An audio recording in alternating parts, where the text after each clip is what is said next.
Hello student, I am Munna Kumar from carbon classes Daudnagar. फिर से आज मैं लेक्चर को कंटिन्यू कर रहा हूँ जो न्यूटन्स लॉ ऑफ मोशन का था। ठीक है, उस वीडियो में मतलब लास्ट वीडियो में मैंने जो दिखाया था कि क्वेश्चन कैसे मैं सोल्व करता हूँ और कंसेप्ट कैसा होता है, जो कि आप लोग का 9th क्लास में भी है, 11th क्लास का भी है और आपका आईआईटी के लिए या नीट के लिए, दोनों के लिए ज़रूरत पड़ता है, जो आईआईटी के एडवांस लेवल तक हम लोग बता रहे हैं। ठीक है, अब इसमें ध्यान रखना है कि हम लोग जो कंपोनेंट जो लेते हैं फोर्स का, उसको हम किस तरह से मतलब बारीकी से देखते हुए लेते हैं। ठीक है, अब उसी में हम आ रहे हैं उसके नेक्स्ट पार्ट का, जो आपका जितना 3 ब्लॉक का हम लोग किए थे, अब हम लोग आ रहे हैं पुल्ली वाला ब्लॉक पे आ रहे हैं कि आपका हॉरिजेंटल टेबल पे एक ब्लॉक है। ठीक है, इस पे पुल्ली लगा हुआ है, जो कि अभी हम लोग मासलेस पुल्ली भी बोल रहे हैं। तो इसका मास आपका रहता है m1, इसका मास m2 है। ये आपका पुल्ली जो लिया जाता है मासलेस पुल्ली लिया जाता है। ठीक है, अगर जब मास पुलिस का लिया जाएगा तो उस समय हमारा गिवन रहता है क्वेश्चन में, तब उसका हम सोल्व अलग तरीके से करते हैं। ठीक है, अभी हम फिलहाल देख रहे हैं बेसिक कंसेप्ट देख रहे हैं। ठीक है, कि कैसे कैसे किया जाता है। देखिए, कोई भी स्मूथ सरफेस पे ब्लॉक है तो उस पे जीरो से जरा सा भी फोर्स लगेगा तो वो आपका चलना शुरू कर देगा, क्योंकि स्मूथ सरफेस पे उस पर अपोज करने के लिए कोई फोर्स है ही नहीं। तो हम हल्का सा जीरो से बड़ा जैसे ही फोर्स देंगे तो चलना शुरू कर देगा। तो ऐसे क्वेश्चन को सोल्व करने से पहले इस क्वेश्चन में ज़रूर मेंशन रहता है कि आपका क्या है, रिलीज फ्रॉम रेस्ट। मतलब इसको पहले हम हैंग करके रखे हुए रहते हैं, रोक के रखे हुए रहते हैं। ठीक है, तो इसको हम जब रिलीज करते हैं फ्रॉम रेस्ट से, तो उस केस में क्या होगा, जैसे हम रिलीज करेंगे तो ये आपका m1 है, जो m1 मास जब दिए है तो ये जीरो से बड़ा ही होगा, कुछ ना कुछ वैल्यू होगा। जैसे जीरो से बड़ा वैल्यू है तो यहाँ पे क्या लगेगा, m1 इंटू जी, आपका अर्थ के कारण ग्रेविटेशनल फोर्स लगेगा जो m1 g लगेगा। तो इसका फ्री बॉडी डायग्राम हम लोग दिखाएंगे तो क्या होगा, इस ब्लॉक का दिखा रहे हैं m1 ब्लॉक का, तो इसके चलते लगेगा इधर m1 g लगेगा, ऊपर की तरफ टेंशन लगेगा। देखिए, इसको अपोज करने वाला कोई है नहीं, तो सीधे सीधे हम क्या करेंगे, इस फोर्स मतलब ग्रेविटेशनल फोर्स के कारण इस चलेगा, ब्लॉक चलेगा डाउनवर्ड की तरफ चलेगा। फिर उसी तरह से इस ब्लॉक पे आपका कौन कौन सा फोर्स लग रहा है उसका आप लोग निकाल लीजिए। तो यहाँ पे आपका लग रहा है m2g डाउनवर्ड ग्रेविटेशनल एक्सेलरेशन के कारण, और इस पे नॉर्मल रिएक्शन आपका लग रहा है अर्थ के द्वारा या टेबल जिस पे रखा हुआ है उसके द्वारा, और जब इस पे लग रहा है तो इस पे भी टेंशन लगेगा। तो यही रिस्पॉन्सिबल है इसको मोशन में लाने के लिए। तो हमारा ये दो आपका फ्री बॉडी डायग्राम से आपका हर एक का इक्वेशन हम लोग लिख लेते हैं इजीली। अब इसमें पूछा क्या जाता है, क्वेश्चन में पूछा जाता है कि आपका सिस्टम का एक्सेलरेशन क्या है, मतलब कि आपका ये दोनों ब्लॉक का एक्सेलरेशन क्या है, और इसमें टेंशन इन द स्ट्रिंग क्या है, टेंशन। ठीक है, देखिए तो दोनों ब्लॉक क्या है, डायरेक्टली अटैच्ड है। तो डायरेक्टली अटैच है तो ये जब चलेगा तो ये भी चलेगा, साथ साथ चलेगा। ठीक है, तो हमारा क्या होगा, दोनों का एक्सेलरेशन सेम आएगा। टेंशन दोनों का मतलब दोनों के बीच का स्ट्रिंग एक ही को है, तो आपका टेंशन एक ही लेते हैं। तो अब इक्वेशन लिख लीजिए। फर्स्ट ब्लॉक के लिए लिख रहे हैं तो आपका m1g माइनस टी बराबर m1 इंटू ए, इक्वेशन नंबर 1। दूसरे ब्लॉक का लिख रहे हैं तो इसका रिस्पॉन्सिबल कौन है, टी है, इसके पीछे कोई लगने वाला नहीं है, ये परपेंडिकुलर वाला है तो हमको वर्टिकल डायरेक्शन में नहीं देख रहे हैं, हम लोग हॉरिजेंटल डायरेक्शन में देख रहे हैं। तो यहाँ पे आपका क्या हो गया, m2 इंटू ए। देखिए, यहाँ पे जो हम वैल्यू दे रहे हैं m1 m2 दे रहे हैं, यहाँ पे हो सकता है कि न्यूमेरिकल वैल्यू दे के आपका कोई पूछेगा, जैसे 3 kg 4 kg ऐसा करके वैल्यू कुछ बैठा के दे देगा। ठीक है, इसमें हम लोग सोल्व करते हैं तो टी से टी कैंसिल हो जाएगा, जो कि हम यहाँ पे दिखा नहीं रहे हैं। m1g इधर बचेगा, इधर क्या हो गया, m1 प्लस m2 इंटू ए, दोनों में कॉमन a था, तो यहाँ पे देयरफॉर क्या हो गया, a बराबर आपका आ गया, a बराबर m1g बटा में m1 प्लस m2।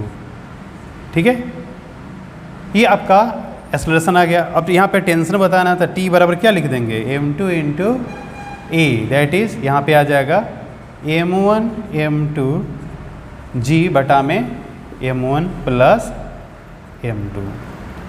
ठीक है, तो इस तरह से हमारा जो रिक्वायर्ड वैल्यू था वो निकाल दिए हम लोग। ठीक है, इसी तरह से कैलकुलेशन हम लोग करते हैं, बस आपको ध्यान रखना जरूर। अब इसी में क्या रहता है कि आपका ये ब्लॉक एक ही रहेगा, ये आपका दो दो ब्लॉक रख देगा। तो उस केस में हम लोग कैसे सॉल्व करेंगे तो वो भी देख लीजिए। वहाँ पे क्या होगा, टेंशन खाली आपका बदल जाएगा और बाकी सब वही रह जाएगा। ठीक है, अब मान लीजिए यहाँ पे हम अगला ब्लॉक दे दे रहे हैं, साथ में M3 कर दिए। ठीक है, तो यहाँ पे फिर से वही हो गया, M1G के कारण ही आपका इसमें मोशन आएगा।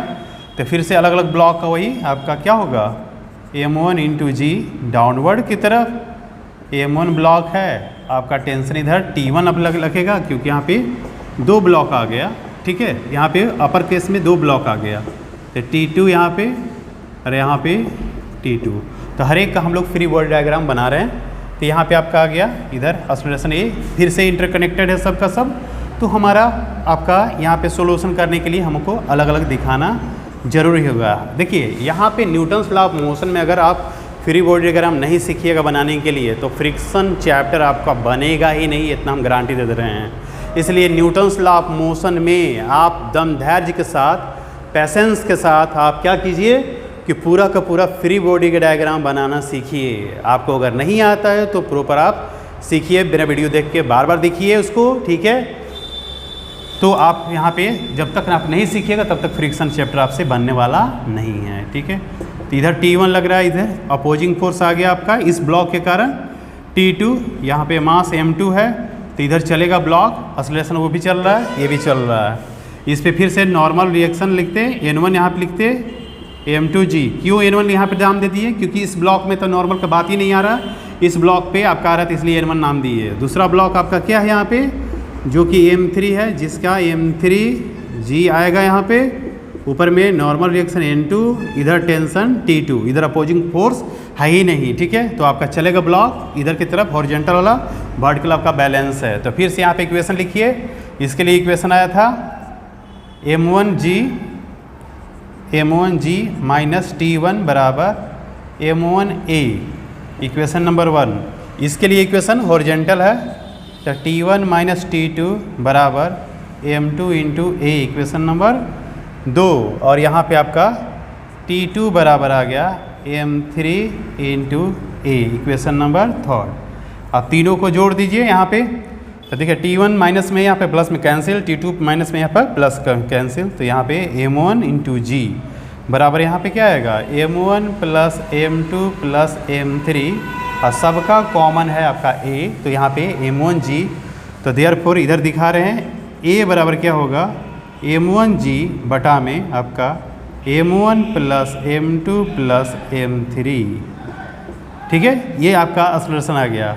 अब हम निकाल सकते हैं इजीली फ्रॉम फर्स्ट से हम लिखेंगे M1, यहाँ पे M1G माइनस T1 बराबर M1 × A जितना आया है वो सब लिख दीजिए। ठीक है, तो M1 फिर से G बटा में M1 + M2 + M3, और देयरफॉर यहाँ पे T1 बराबर क्या हो जाएगा, M1 × G माइनस यहाँ पे M1 का स्क्वायर × G बटा में M1 + M2 + M3। ठीक है, इसको सोल्व कीजिएगा तो देखिए M1 वाला कैंसिल हो जाएगा, बाकी बचेगा कौन, तो बचेगा आपका M2 + M3 × G बटा में M1 + M2 + M3। ये आपका बचेगा T1 टेंशन स्ट्रिंग किसके बीच में है, M1 और M2 ब्लॉक के बीच में जो टेंशन आएगा ये आपका ये आएगा। ठीक है, उसी तरह से यहाँ पे क्या करेंगे, आपका T2 इसके M3 और M2 के बीच में जो टेंशन लगेगा यहाँ पे इक्वेशन नंबर 3 में बैठा दीजिए, इजीली मिल जाएगा M3 × A, जो कि हमको यहाँ पे हटा के दिखा रहे हैं। ठीक है, इक्वेशन फर्स्ट का हो गया, टेंशन हमारा T1 आ गया था। ठीक है, एक्सेलरेशन का वैल्यू यहाँ पे लिखा हुआ था वो हम छोड़ दे रहे हैं, M1 + M2 + M3 था। ठीक है, ये है। तो हमारा फ्रॉम अब दिखा रहे हैं फ्रॉम थर्ड से, तो T2 जो आएगा tension between M2 and M3, तो क्या है M3 × A, M1 × G बटा में M1 + M2 + M3। ठीक है, तो ये आपका इस तरह से हमारा हैंगिंग पार्ट वाला में आपका निकलता है आपका क्या, acceleration of the system and आपका टेंशन इन ईच स्ट्रिंग। कल का वीडियो में मैंने दिखाया था आपको कि आपका हर एक मतलब अलग अलग स्ट्रिंग रहता है तो उसका टेंशन अलग अलग होता है, थ्योरी भी बताया था और साथ में आपको करके दिखाया था मतलब लास्ट वीडियो में आपका, ठीक है। चलिए अब इस तरह से तो हो गया, ये आपका इस पे काम हो गया। अब अगला टाइप का क्या है, तो आपका पुल्ली पे देता है या मेडिकल नीट में आता है आपका क्या देता है कि दो स्ट्रिंग है, एक ब्लॉक को हैंग किए हुए रहता है, ठीक है। यहाँ पे अल्फ़ा एंगल बन रहा है, यहाँ पे बीटा एंगल बन रहा है, ये आपका मास दिया रहता है। तो पूछता है कि आपका यहाँ पे रिलेशन पूछता है कि कैसे ये बैलेंस हो रहा है कि क्या हो रहा है। ये आपका सब सपोर्ट है, ये स्ट्रिंग से बंधा हुआ। तो देखिए दो अलग अलग स्ट्रिंग है, तो दोनों अलग अलग स्ट्रिंग के चलते मेरा क्या होगा, हम उसको अलग अलग हम यहाँ पे निकालेंगे। तो देखिए हैंग कर रहा है तो mg इसका फोर्स लगेगा। अब ये आपका लग रहा है इधर, तो यहाँ पे टेंशन अगर T1 ले रहे हैं, यहाँ पे टेंशन T2 ले रहे हैं, तो इसका दो कंपोनेंट आएगा, एक वर्टिकल कंपोनेंट आएगा, एक हॉरिजॉन्टल कंपोनेंट। वर्टिकल कंपोनेंट आपका जो आना चाहिए, हॉरिजॉन्टल कंपोनेंट आएगा T1, देखिए जिसके साथ एंगल होता है, हम अभी दिखा दे रहे हैं कि T1 cos अल्फ़ा यहाँ पे लिखेंगे।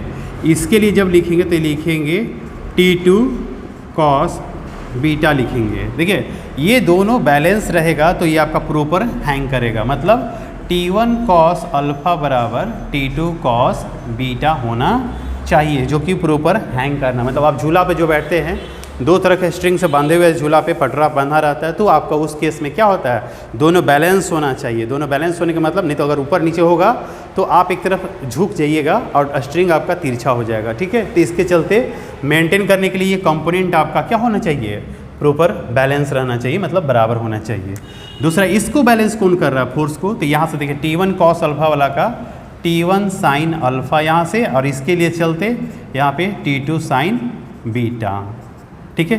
तो मतलब क्या हुआ, एक इक्वेशन यहाँ से आया, दूसरा इक्वेशन आ गया मेरा T1 sin alpha plus T2 sin beta बराबर mg। ये दो इक्वेशन आया, इसी दो इक्वेशन से हमारा रिलेशनशिप होता है। अब दो अननोन है T1 और T2, तो उसको हम बैठा सकते हैं, उसको एलिमिनेट करके निकाल सकते हैं, ठीक है। तो ये इस तरह से हमारा निकलता है। लेकिन अब साथ में यहाँ पे बोले कंपोनेंट कैसे आता है, तो देखिए हम लोग ट्रिगोनोमेट्री का एक हम वीडियो दिए हुए हैं लेक्चर, उसमें भी आप देख सकते हैं। नहीं तो राइट एंगल ट्रायंगल में देखिए थीटा जिसके सामने होता है वो परपेंडिकुलर होता है, नीचे बेस होता है, ये हाइपोटेनस होता है, ठीक है। हम अभी बात किए थे कि जिसके साथ अल्फा मतलब एंगल बनता है उसका कंपोनेंट कॉस का होता है, वो कैसे देखेंगे। तो देखिए बेसिक नॉलेज आपका 9th 10th क्लास में आप लोग पढ़ते हैं ट्रिगो का, ठीक है, तो वहाँ पे हम लोग करते हैं, ठीक है। मैं पियर्सन पढ़ाता हूँ, इसलिए आपको 9th क्लास में ही आपको ट्रिगो मिल जाएगा, ठीक है।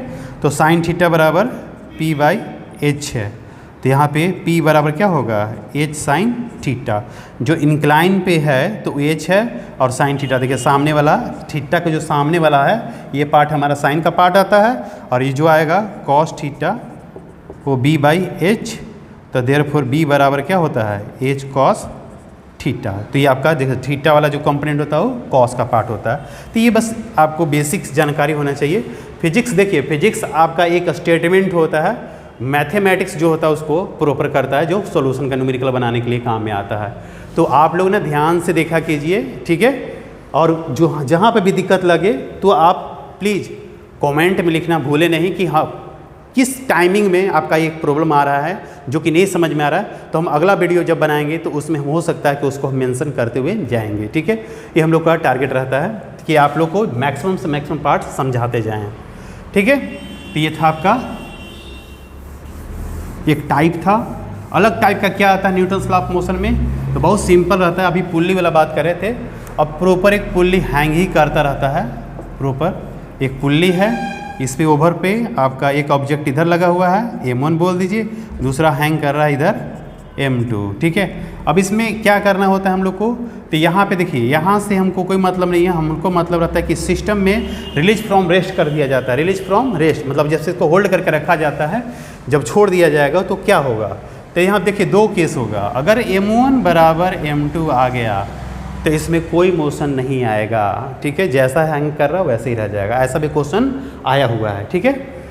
जो कि मेडिकल में आया हुआ है, नीट में आया हुआ है, ठीक है। अब दूसरा केस क्या रहे, या तो M1 को बड़ा कीजिए या तो M2 को बड़ा, किसी एक को बड़ा कीजिए तो आपका ये आपका कुछ 11th-12th क्लास के लिए मतलब लेवल का क्वेश्चन है, ठीक है। तो अगर हम M1 बड़ा कर दे रहे हैं, हम यहाँ पे लिख ले रहे हैं M1 ग्रेटर देन है M2, तो क्या होगा, यहाँ पे M1 इंटू जी लगेगा, यहाँ पे M2 इंटू जी लगेगा। इसमें एक ही स्ट्रिंग पे लगा हुआ है तो टेंशन हम एक ही का मेंशन करेंगे। तो इसके लिए इक्वेशन लिखेंगे, फर्स्ट ब्लॉक के लिए क्या लिखेंगे, M1G माइनस टी बराबर M1 इंटू ए, किधर जा रहा है, डाउनवर्ड की तरफ, ये जाएगा डाउनवर्ड की तरफ। तो ये इक्वेशन नंबर 1 हो गया। दूसरे के लिए क्या करेंगे, देखिए जब ये आपका नीचे जा रहा है तो ये ऊपर जाएगा, तो यहाँ पे T माइनस M2 इंटू जी बराबर M2 इंटू ए, M2 इंटू ए, इक्वेशन नंबर 2, दोनों को जोड़ दे रहे हैं। तो यहाँ से T कैंसिल हो जाएगा, यहाँ पे G कॉमन है तो M1 माइनस M2 इंटू जी बराबर M1 प्लस M2 इंटू ए। तो देयरफॉर ए बराबर जो आएगा M1 माइनस M2 इंटू जी बटा में M1 प्लस M2, ठीक है, ठीक है। ये आपका सॉल्यूशन आ गया है। तो टेंशन अब किसी भी एक इक्वेशन बैठा दीजिए, फ्रॉम वन क्या है, M1G माइनस टी बराबर M1 into M1 minus M2 into जी बटा में M1 प्लस M2। तो देयरफॉर यहाँ पे T बराबर आएगा M1G minus M1 square minus M1 M2 बटा में इंटू जी साथ में M1 प्लस M2। देखिए यहाँ पे एलसीएम लेंगे तो M1 का स्क्वायर हो जाएगा और यहाँ पे M1 का स्क्वायर यहाँ पे भी है, कैंसिल हो जाएगा।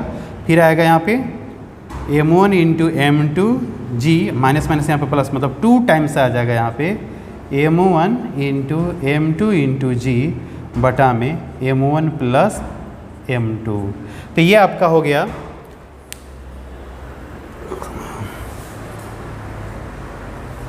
यहाँ पे आपका ये हो गया आपका रिक्वायर्ड सॉल्यूशन। अब देखिए, अब इसको देखिए, ये तो आपका बोले कि बहुत सिंपल क्वेश्चन है। अब इसको आईआईटी में पूछता है तो कैसे कर देता है, तो या तो इसको अप ले जाएगा, किस में रख के, तो इसको या तो लिफ्ट में लेके चला जाएगा, ठीक है। तो लिफ्ट में लेके जाएगा, ऊपर की तरफ लेके जाएगा, तो ध्यान रखिएगा ऊपर की तरफ जाएगा लिफ्ट, तो लिफ्ट का कुछ एक्सेलरेशन दे दिया जाएगा। उस केस में पूछेगा कि इसका मोशन किस तरह का हो रहा है और उसमें क्या क्या हो रहा है। तो वैसे क्वेश्चन को बनाने के लिए रिलेटिव मोशन का हम लोग यूज करते हैं। रिलेटिव मोशन कहता क्या है कि अपवर्ड डायरेक्शन में अगर जाता है तो जो जी लिख रहे हैं ना, तो जी प्लस ए आ जाएगा, मतलब जो एक्सेलरेशन ऑफ द लिफ्ट है उसका एक्सेलरेशन, ना कि यहाँ पे जो एक्सेलरेशन ये निकाल रहे हैं, ये निकाले हैं, वो एक्सेलरेशन की बात हम नहीं कर रहे हैं। हम कर रहे हैं कि जो नया दे दिया, जो वेलोसिटी मतलब आपका लिफ्ट का एक्सेलरेशन दे दिया, उसके बात कर रहे हैं कि एक्सेलरेट कर दिया गया लिफ्ट में या किसी भी सिस्टम में पैक करके इसको ऊपर या नीचे ले जा रहा है। तो अगर नीचे के केस में होगा तो वो एक्सेलरेशन जी माइनस ए हो जाएगा, ठीक है। अगर ऊपर जा रहा है तो जी प्लस ए हो जाएगा। वो एक्सेलरेशन की बात कर रहे हैं जो आपको प्रोवाइड किया जाता है लिफ्ट के द्वारा या कोई अलग तरह के सिस्टम के द्वारा, ठीक है। तो उस तरह के क्वेश्चन बनाने के लिए यहाँ पे ध्यान रखिएगा, हम अगर वो उसका ज़रूरत पड़ेगा तो हम उसका भी वीडियो देंगे, ठीक है। अभी हम बता दिए यहाँ से कि बेसिक हमारा कम से कम ये होना चाहिए, तो इसके बाद आप कैलकुलेशन करना सीख जाइएगा, ठीक है। चलिए, ये हो गया। अब एक नया तरह का क्या है, तो अगला नया तरह का आपका है कि इंक्लाइन प्लेन पे कैसे, जैसे आप लोग देखे होंगे बचपन में आप लोग क्या होगा, इंक्लाइन प्लेन पे आप लोग स्लाइडिंग किए होंगे। तो स्लाइडिंग करते थे तो कैसे होता था काम, यहाँ पे सीढ़ी लगा रहता था, आप यहाँ पे चढ़ के यहाँ पे आते थे, यहाँ से स्लाइड करते थे, ठीक है। वो आपका कंसेप्ट है। फिर भी हम यहाँ पे बात कर रहे हैं कि कोई भी ब्लॉक आपका रहेगा इंक्लाइन प्लेन पे रहेगा, थीटा यहाँ पे आपका इंक्लाइनेशन है, ये आपका राइट एंगल होना जरूरी है। अगर नहीं है तो फिर उसके हिसाब से हमको देखना पड़ेगा कि आपका एंगल या इंक्लाइनेशन किस तरह से काम कर रहा है, ठीक है। तो यहाँ पे हमारा देखिए कंपोनेंट तोड़ना, बच्चों लोग को कंपोनेंट तोड़ने में बहुत दिक्कत होता है। अभी हम कंपोनेंट तोड़ने के लिए यहाँ पे कुछ हम ट्रिगो का पार्ट बता रहे थे कि साइन थीटा होगा तो कैसे होगा, कॉस थीटा होगा, मतलब कि थीटा जिसका साथ रहता है तो उसका कंपोनेंट क्या आएगा। तो लेकिन प्रॉपर हम यहाँ पे करके दिखा रहे हैं। देखिए इसका हम इस ब्लॉक का हमको दिखाना है कि इस स्मूथ सरफेस पे जैसे रिलीज करेंगे, इंक्लाइन प्लेन जो है आपका स्मूथ सरफेस है, जैसे रिलीज करेंगे तो इसमें मोशन कैसे, किस फोर्स के कारण मोशन आएगा और इसका कंपोनेंट कैसे कैसे काम करता है। ठीक है, तो वो कंपोनेंट हम बनाने के लिए आपको हम लोग देखेंगे कि यहाँ पे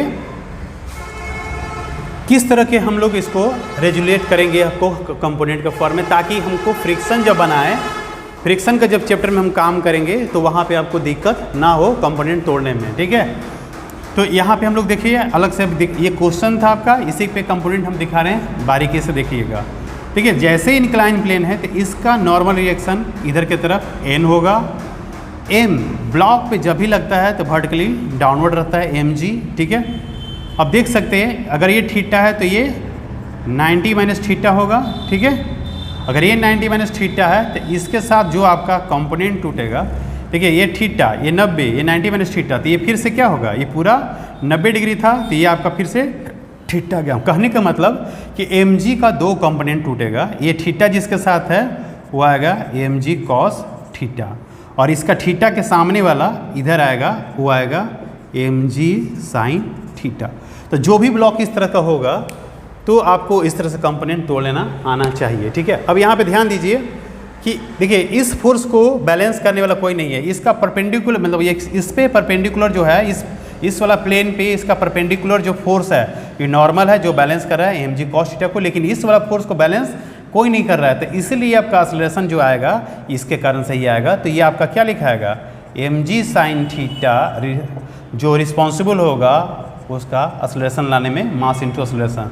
तो देयरफॉर ए बराबर क्या आ जाएगा यहाँ पे जी साइन थीटा से एक्सेलरेट हो जाएगा।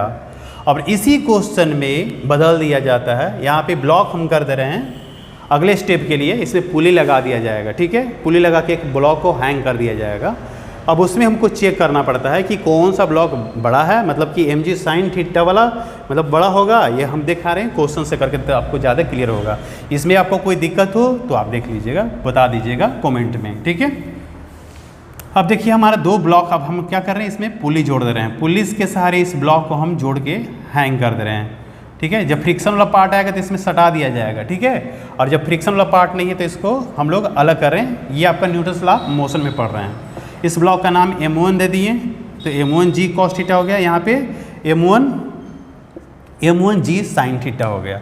ठीक है, तो अब यहाँ पे क्या होगा, इसके चलते भी एक नया कंपोनेंट लाएंगे M2 जी।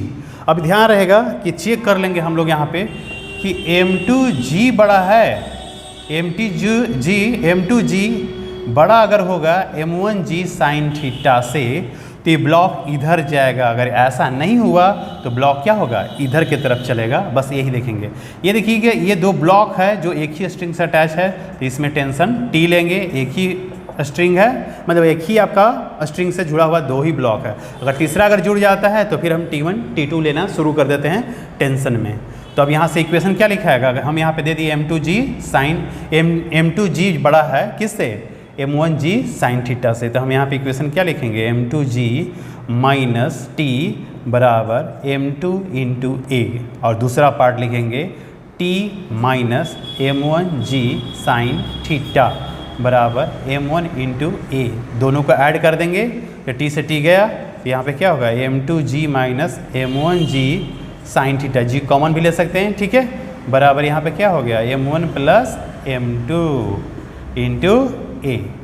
तो यहाँ पे इस तरह से हम लोग सोल्व करते जाएंगे। तो यहाँ पे देखिए ए निकालना है तो इसको नीचे कर दो, टेंशन अगर निकालना है तो टेंशन वाला वैल्यू में किसी में एक इक्वेशन में पुट कर दो, दोनों इक्वेशंस में से किसी एक में। ऐसा नहीं कि फर्स्ट में बैठेंगे तो कुछ अलग आंसर आएगा, सेकंड में बैठेंगे तो कुछ अलग आंसर आएगा, ऐसा नहीं है। ठीक है, तो इस तरह से अगर बहुत अच्छे से लेक्चर अगर आपको समझ में आ रहा है, अगर आप कुछ बुक प्रीफर कर रहे हैं जैसे आपका एम करीम हो गया, एस सी वर्मा हो गया, ABC फिजिक्स हो गया, जो भी बुक आप प्रीफर कीजिए। ठीक है, एस सी वर्मा बहुत बेस्ट बुक है जो कि IIT के लिए हम बेसिकली उसको बहुत ज़्यादा प्रीफर करवाते हैं बच्चे लोग से। अगर आपको मेडिकल वाले बच्चे लोग हैं तो एम करीम का बुक प्रीफर कीजिए या ABC, कोई भी एक जनरल बुक पढ़िए, लेकिन कंसेप्ट पे पकड़ जरूर रखिए, तभी आपका कोई भी कंपटीशन के लिए काम होगा। और 11th 12th निकालने के लिए बहुत बड़ा बोर्ड के लिए ज़रूरत नहीं पड़ता है, कंसेप्ट पे ध्यान रखिएगा। अब इसमें से क्वेश्चन कैसे पूछा जाता है बस इसको ध्यान रखिएगा। तो ज़्यादातर थ्योरेटिकल बोर्ड के एग्जाम में थ्योरेटिकल पार्ट होता है। ठीक है, अब तो कुछ कुछ ऑब्जेक्टिव क्वेश्चन भी बहुत ज़्यादा प्रीफर करने लगे हैं बोर्ड वाले, ठीक है, जो कि वो कंपटीशन में काम आ जाता है ऑब्जेक्टिव वाला, ठीक है। जो आपका बहुत सारे कंपटीशन होते हैं ऑब्जेक्ट सब जितना भी करीब करीब होता है, तो पहला राउंड जो होता है आपका ऑब्जेक्टिव टाइप का ही होता है। तो उसके लिए आपको बहुत ज़्यादा कंसेप्ट क्लियर रखना ज़रूरी है। एक तरह का और मेरे पास है कंसेप्ट वाला, जो कि अगले वीडियो में हम देंगे। तब तक के लिए धन्यवाद। जिसको पसंद आ रहा है वीडियो तो लाइक सब्सक्राइब जरूर करवाइए, दोस्तों से अपने से भी किए। जो एक बार सब्सक्राइब कर दिए तो उनको दोबारा सब्सक्राइब करने की ज़रूरत नहीं है, मेरा वीडियो उनके तक पहुंचते रहेगा, ठीक है। Thank you.